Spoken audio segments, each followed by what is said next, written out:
రీసెంట్గా జియో హాట్‌స్టార్‌లో 'అవిహితం' అనే మలయాళ మూవీ స్ట్రీమింగ్‌కి వచ్చింది. తెలుగు డబ్బింగ్ కూడా బాగుంది.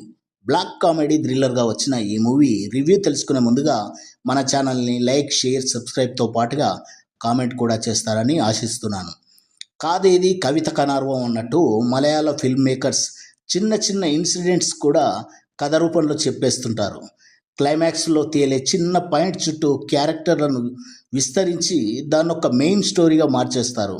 ఈ కోవకు చెందిందే అవిహితం అనే మూవీ.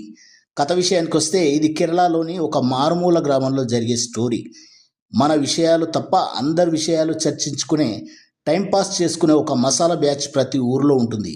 అదేవిధంగా కనన్గఢ్ అనే రస్టిక్ విలేజ్లో ఇటువంటి బ్యాచ్ పిచ్చపాటి కబుర్లు చెప్పుకుంటూ అర్ధరాత్రి వరకు త్రాగి కబుర్లయ్యాక ఎవరి దారిన వారు వెళ్ళే క్రమంలో ఒక వ్యక్తి అడవిలో తనకు కనిపించిన ఒక జంట శృంగారం చూసి తనకు ఆప్తుడైన మరో వ్యక్తితో ఆ అనుభవం గురించి చెప్తాడు.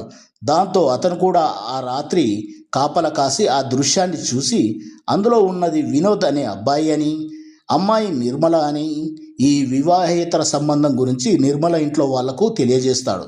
దాంతో నిర్మల భర్త, మరిది, మామ, స్థానికంగా ఉన్న చుట్టాలు అందరూ కలిసి ఓ పథకం పన్ని రెడ్ హ్యాండెడ్గా పట్టుకోవాలని నిర్ణయించుకుంటారు.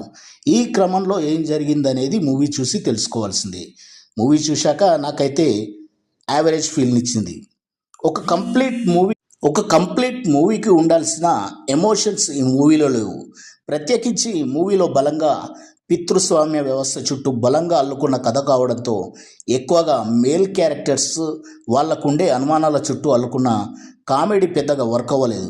సాగదీసిన ఫీలింగ్. ఈ అగ్నికి ఆజ్యం పోసిన వారు మాత్రం గప్చుప్ అయిపోతారు. మూవీలో ప్రధాన పాత్రధారులు అంటూ ఎవరు లేరు.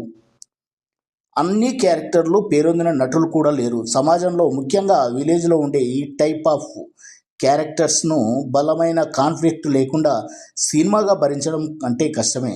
డిఓపి బాగుంది. సస్పెన్స్ మెయింటైన్ చేస్తూ మ్యూజిక్ డైరెక్టర్ ఇచ్చిన బీజిఎం బాగుంది. డైరెక్టర్ సెన్నా హెగ్డే టేకింగ్ బాగున్న ఈ మూవీకి నేనిచ్చే రేటింగ్ 2.2 అవుట్ ఆఫ్ 5. ఇది కేవలం నా అభిప్రాయం మాత్రమే. మరొక రివ్యూతో మళ్ళీ కలుద్దాం. జై హింద్.